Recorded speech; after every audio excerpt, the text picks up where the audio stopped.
Bienvenue au premier cours de l'Université populaire de Paris. En France, nous sommes des millions à vouloir changer les choses, mais nous sommes aussi des millions à ne pas avoir les informations, à ne pas connaître les propositions, les idées concrètes pour pouvoir changer les choses.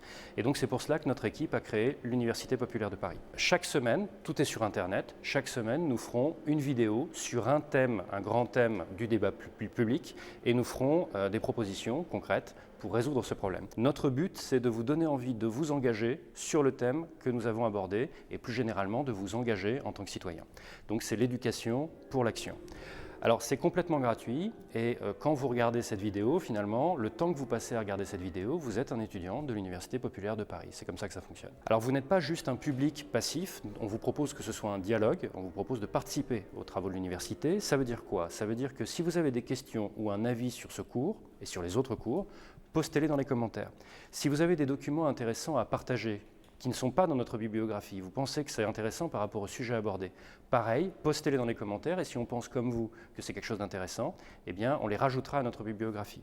Si vous avez des idées pour améliorer notre travail, sur ma façon de m'exprimer en cours par exemple, ou la mise en scène, ou la couleur de ma veste, ou le cadre dans lequel on filme, ou la façon de filmer, n'hésitez pas aussi à poster des commentaires pour nous le dire et on ajustera au fur et à mesure, c'est un travail qui s'améliore au fil de l'eau. Et surtout, si ce qu'on fait vous plaît, n'oubliez pas de liker cette vidéo et de la partager autour de vous, sur tous les réseaux sociaux que vous pouvez fréquenter, parce que ça nous permet, nous, de continuer à avancer, à progresser et à répandre notre travail. Alors, je m'appelle Thomas Guénolé, je suis politologue, j'enseigne à Sciences Po Paris et à l'Université de Paris-Créteil. J'écris aussi des livres. C'est la première fois que je suis en train de faire ce type de format, donc j'ai un trac absolument épouvantable et j'espère que ça va quand même bien se passer. Et puis, toute l'équipe, on espère que ça va vous intéresser, ce qu'on va faire aujourd'hui. Donc, aujourd'hui, on va parler du revenu universel, donc c'est parti. Le revenu universel, c'est quoi? Bon, déjà, évidemment, c'est un revenu. Tout le monde y a le droit dans le pays, là où ça serait mis en place, puisque ça n'existe pas à l'heure actuelle. Dans d'aucun pays, vous avez le revenu universel dans tout le pays. Donc, tout le monde y a droit dans le pays, sans exception. Il n'y a aucune condition à remplir. Vous vivez dans le pays, vous êtes sur le territoire, vous êtes légalement sur le territoire, vous y avez droit, point. Si vous avez d'autres revenus, par exemple un salaire, vous conservez tout de même le droit à ce revenu universel. On ne peut pas vous l'enlever. Des économistes très sérieux l'ont déjà proposé par le passé. Par exemple, Friedrich Hayek, Maurice Allais, James Tobin qui est le papa de la taxe Tobin, dont on parlera sans doute dans un prochain cours. Des intellectuels sérieux le proposent aujourd'hui, par exemple le philosophe Philippe Van Parijs, qui est professeur à Oxford. Le revenu universel, c'est combien? Pour la France et pour d'autres pays riches, selon qui le propose, ça va de 400 € à 2250 € par mois, pour les plus généreux. Comment on peut le financer? Alors il y a énormément de travaux et énormément de propositions sur comment financer le dispositif, mais quand vous regardez bien, ça finit toujours par être l'une des 3 grandes propositions qui reviennent systématiquement. La première, c'est la planche à billets, qui est par exemple proposée par l'économiste britannique Anatole Kalecki. Aujourd'hui, on fait déjà de la création monétaire, c'est totalement normal. La Banque centrale européenne le fait, la Banque d'Angleterre le fait, la Banque du Japon le fait, la Réserve fédérale américaine le fait, etc. etc. Mais c'est fait au profit du système bancaire, c'est-à-dire que concrètement, vous avez une banque centrale qui fournit de l'argent aux banques privées pour que les banques privées derrière, elles, prêtent de l'argent à des entreprises, prêtent de l'argent à des particuliers ou investissent de l'argent elles-mêmes dans l'économie. Là, ce qui est proposé, c'est que la création monétaire serve directement à distribuer de l'argent aux gens par donc un mécanisme de création de monnaie qui n'existait pas auparavant. On appelle ça le quantitative easing for people, c'est-à-dire création monétaire pour les gens. Deuxième possibilité, les impôts tout simplement, c'est-à-dire des impôts pour financer ça grâce à la redistribution des richesses. Par exemple, récemment avec la campagne de la primaire du Parti socialiste en France, Benoît Hamon, il avait proposé ça, c'est-à-dire un impôt sur les robots, c'est-à-dire les machines, tous les dispositifs automatisés, robotiques, pour pouvoir financer le revenu universel grâce à ça, et puis aussi des impôts sur les inégalités de patrimoine, etc. Alors, il faut savoir que financer ça grâce à l'impôt, ça avait déjà été proposé par d'autres auparavant. Par exemple, un think tank irlandais qui s'appelle Social Justice Ireland, il est d'ailleurs dans la bibliographie. Troisième possibilité, ce n'est pas possible pour tous les pays, mais de financer ça grâce à une rente sur une ressource qui est une source énorme de richesse pour le pays. Par exemple, une rente pétrolière. Ça existe déjà, non pas dans un pays, mais dans une région, plus précisément dans un État d'un pays fédéral. C'est aux États-Unis d'Amérique, il s'agit de l'Alaska. L'Alaska a mis en place, depuis des années, ça existe depuis décennies, l'Alaska Permanent Fund Corporation, qui est financée par la rente pétrolière de l'Alaska, et ça permet d'avoir un revenu de base qui est distribué à tous les habitants, sans condition. Et également, il faut savoir que ce système de la rente pétrolière pour financer un revenu universel auprès des habitants du pays, ça a aussi été proposé en Irak, au moment où il y avait l'occupation militaire américaine, dans les années 2000. L'ambassadeur des Nations Unies en Irak, qui s'appelait Sergio Vieira de Mello, avait proposé, pour maintenir la cohésion de l'Irak après la chute de Saddam Hussein et pour faire en sorte que tout le monde soit inclus dans la nouvelle société irakienne, faisons ce revenu universel. On peut peut-être s'imaginer que la situation en Irak serait meilleure s'ils avaient mis en place cette allocation sociale universelle. Alors quelles seraient les conséquences d'un revenu universel concrètement ? Eh bien, d'après le mouvement français pour un revenu de base, qui est le mouvement le plus actif à l'heure actuelle en portant cette proposition, il y aurait surtout 5 grandes conséquences. D'abord, ce serait la subsistance absolument garantie pour tout le monde, qui est particulièrement nécessaire pour les pauvres, pour les artistes débutants, pour tous les indépendants qui démarrent ou qui vivotent avec peu, pour les associatifs qui font des activités d'utilité sociale mais qui ne sont rémunérés ni convenablement par le secteur privé ni convenablement par le secteur public, et puis pour les jeunes qui démarrent, quelle que soit leur façon de démarrer dans la vie. Deuxième conséquence positive prévisible, la disparition du problème de la sous-réclamation des aides sociales. Parce que s'il n'y a pas de conditions, vous n'avez pas de dossier à constituer, juste vous arrivez, vous déclinez votre identité et vous prenez votre chèque, point. Or, à l'heure actuelle, par exemple en France, le RSA, vous avez un tiers au moins des gens qui y ont droit qui ne le réclament pas, simplement parce que le dossier est trop complexe à constituer quand on n'a pas nécessairement toutes les connaissances, ou alors le temps ou les ressources, ou l'accès, la facilité de construction de dossiers administratifs, qui est quand même quelque chose d'assez complexe et rude, en tout cas en France et dans d'autres pays. Autre élément qui serait une conséquence prévisible, comme le montant est identique pour tout le monde sans condition, c'est la fin du problème qui existe aussi, même s'il est très rare, du trop perçu d'aide sociale. Parfois, on reçoit des aides sociales supérieures au montant qui nous est dû. Là, comme c'est le même montant pour tout le monde, ça disparaît par définition. Et puis, c'est une énorme simplification du système d'aide sociale, c'est-à-dire du côté de l'administration, il n'y a plus besoin de contrôler, puisque comme c'est le même montant pour tous, la fraude est impossible. Et en même temps, la gestion administrative des dossiers est beaucoup plus simple du côté de l'administration aussi, donc c'est plus facile pour eux. Enfin, la fameuse fraude aux allocations, aux aides sociales, qui est limitée, je voudrais le rappeler, et qui existe aussi bien chez une minorité de travailleurs que chez une minorité d'entreprises, eh bien, il n'y a plus de fraude sur ces choses-là, puisque de toute façon, comme c'est distribué à tout le monde et que c'est le même montant pour tous, il n'y a plus de possibilité de le faire. Et puis une conséquence sociétale énorme, il faut bien s'en rendre compte. Notre modèle économique et social, fondamentalement, c'est on court après la croissance économique, produire plus, consommer plus. À partir de ça, on essaye de donner un emploi à tout le monde et de créer des richesses dont on va se servir, des richesses supplémentaires, pour redistribuer la richesse produite en partie au profit des plus défavorisés. Notre modèle, c'est ça. Il y a des différences entre les différents acteurs du débat politique, notamment sur où on met le curseur, à quel point on redistribue, à quel point il faut créer de la croissance, à quel point il faut donner des moyens pour le plein emploi, mais ça reste quand même ça le modèle.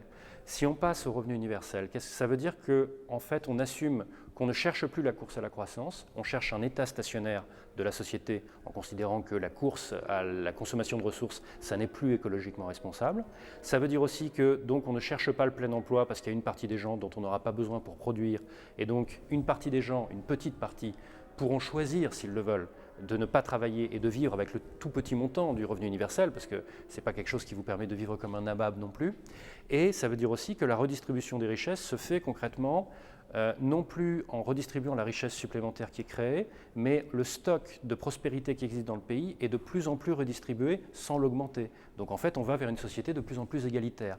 En d'autres termes, c'est un gros mot, mais c'est un changement de paradigme. C'est-à-dire que la façon même de concevoir notre société n'est plus la même. Ça veut dire que courir après l'argent deviendrait un choix et non plus une question de survie.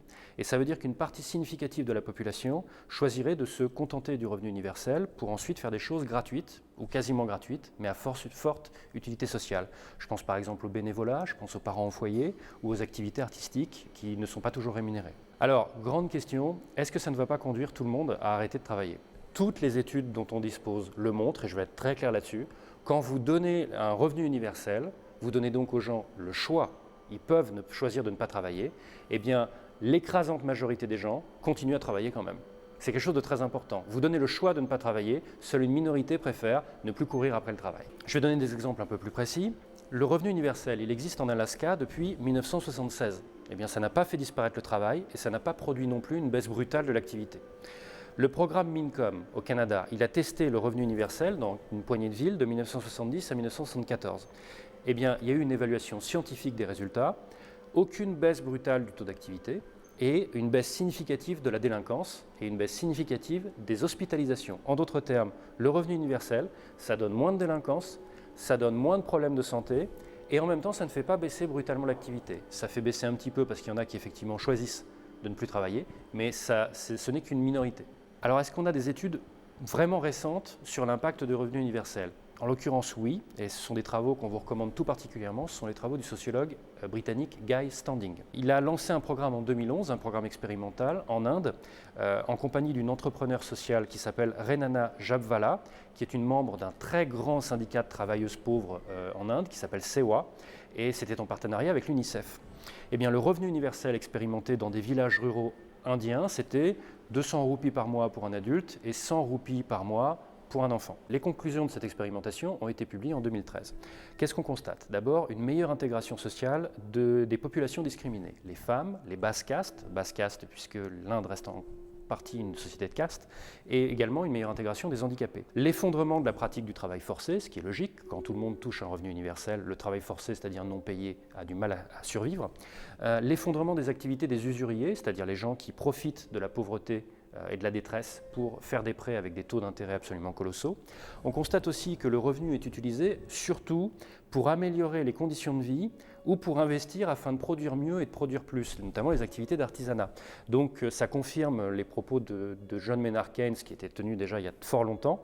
Pour relancer l'économie, un très bon moyen, c'est d'investir dans les dépenses des pauvres. Les dépenses en question, c'était surtout dans l'habitat, dans l'hygiène, dans l'alimentation et dans la protection contre une maladie qui sévit encore beaucoup en Inde, qui est la malaria. Les enfants sont devenus meilleurs à l'école. Pourquoi? Parce que les foyers pauvres bénéficiant du revenu universel ont beaucoup dépensé en fournitures scolaires et en transport scolaire. Voilà, quand vous donnez à des parents qui n'en ont pas les moyens la possibilité de faire des dépenses pour l'éducation de leurs enfants, ils mettent le paquet là-dessus. C'est un constat. Il y a aussi des micro-investissements en achetant des graines plus nombreuses et meilleures, des machines à coudre, en réparant des équipements, etc. Ce qui fait qu'il y a davantage de production et de revenus. En d'autres termes, grâce à l'apparition du revenu universel, contrairement à ce que beaucoup de gens craignent, il y a eu une augmentation du travail total.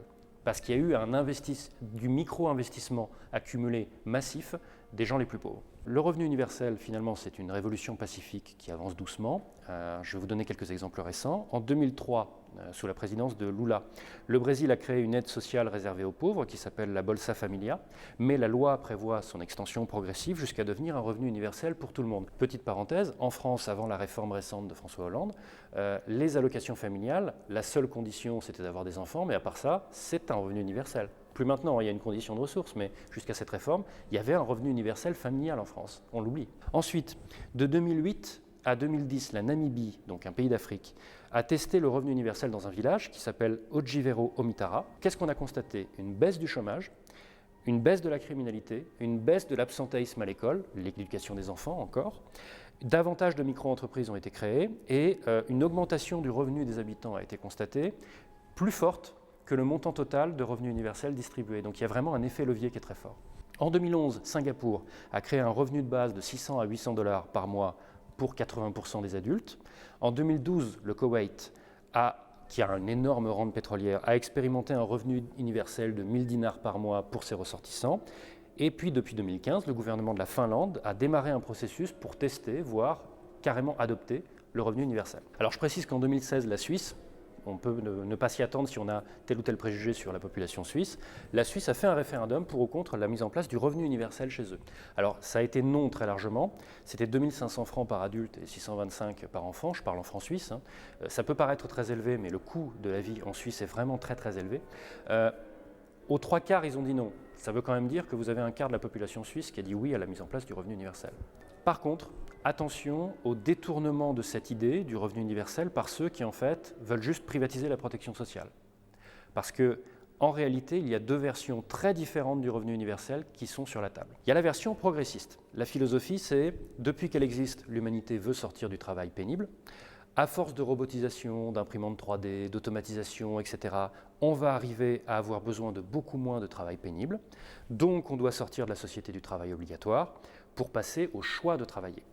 Donc, pour ceux qui ne trouvent pas de travail ou qui choisissent de ne pas chercher un travail, on met en place le revenu universel. Ça voudrait dire que le RSA devient sans condition de recherche de travail. Quand vous êtes chômeur en fin de droit et que vous êtes au RSA, vous n'avez pas besoin d'aller chercher un boulot parce que c'est un revenu universel, vous y avez droit en tant qu'être humain et non pas en tant que personne obligée d'aller chercher un boulot. Ça voudrait dire aussi que le RSA deviendrait accessible aux jeunes, ce qui n'est pas le cas actuellement, aux 18-25 ans, même quand ils n'ont jamais eu de premier emploi, ce qui serait un gros changement pour énormément de jeunes, notamment tous ceux qui sont dans leurs études et qui n'arrivent pas à financer leurs études par les ressources familiales et donc doivent bosser et en même temps faire leurs études, ce qui rend leurs études d'autant plus difficiles, parce que c'est très fatigant.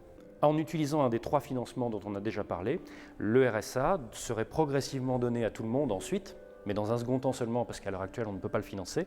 Et donc, même ceux qui n'en ont pas besoin, à terme, auraient droit au revenu universel, mais en démarrant seulement avec les chômeurs de longue durée et les jeunes. Donc, ça commencerait comme ça, et petit à petit. Ça, c'est la version progressiste. Après, il y a la version qui sert en fait à privatiser la sécurité sociale. Alors ça, c'est défendre le revenu universel dans cette logique, qui est défendue par un certain nombre de personnalités ultralibérales, sert en fait de contrepartie en échange de la privatisation de la sécurité sociale et de la protection sociale en général. Le raisonnement, c'est tu as ton revenu universel, prends ton chèque et maintenant, pour ta protection sociale, va voir les assurances privées.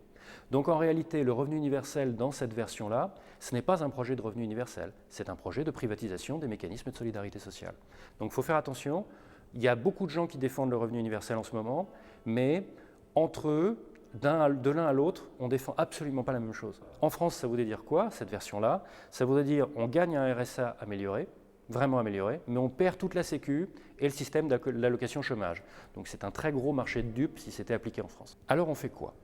Bien, ça dépend du pays dont on parle. Dans les pays à forte pauvreté, il n'y a pas, ou presque pas, de mécanisme de protection sociale. Donc là, militer pour le revenu universel, oui, absolument, parce que c'est un énorme progrès par rapport où ils en sont. Donc par exemple, en Inde, il faut militer pour le revenu universel. En Namibie, dans l'Afrique subsaharienne, bien sûr qu'il faut militer pour le revenu universel dans ces pays-là.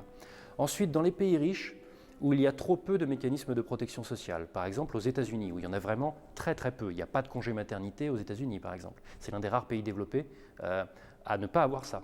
Eh bien, dans ces pays-là, oui, évidemment, il faut militer pour le revenu universel, puisque c'est un progrès par rapport à où ils en sont. En revanche, dans les pays riches, qui ont déjà un fort système de protection sociale, comme par exemple la France, oui, il faut militer, si vous le souhaitez, pour le revenu universel dans sa version progressiste, mais en le faisant par paliers, parce qu'on n'a pas les moyens de le mettre en place tout de suite, c'est beaucoup trop cher. Donc on commence par simplement militer pour que le RSA n'ait plus besoin de chercher un boulot pour l'avoir. Mais non, 1000 fois non, quant au fait de militer pour la version qui revient à privatiser la Sécu. Parce que dans ce cas-là, ce qu'on vous donne, de nouveau, n'est pas du tout compensé par rapport à ce qu'on vous retire des normes qui est la protection sociale française. Voilà. On espère en tout cas que cet épisode vous a donné une vision plus claire sur le débat sur le revenu universel. On espère surtout que ça va vous encourager à vous engager sur ce thème, quel que soit le motif d'engagement et quelle que soit l'opinion pour laquelle vous allez militer, ça c'est vous que ça regarde. Si vous avez des questions ou un avis sur ce cours, postez-les en commentaire, on vous répondra dans une vidéo une fois par mois qui s'appellera les réactions des étudiants. Si vous avez des documents intéressants à partager sur le revenu universel, pareil, postez-les en commentaire, on les ajoutera à la bibliographie si on trouve comme vous que ce sont des contenus intéressants. Si vous avez des idées pour améliorer notre travail, par exemple ma façon d'exprimer le cours, le choix des images, etc., pareil, postez-les en commentaire, ça nous aide à mieux faire notre travail. Et surtout, si ça vous a plu, likez cette vidéo et puis partagez-la au maximum autour de vous, Facebook, Twitter ou les utilisateurs de Reddit que je salue au passage. Voilà, à la semaine prochaine.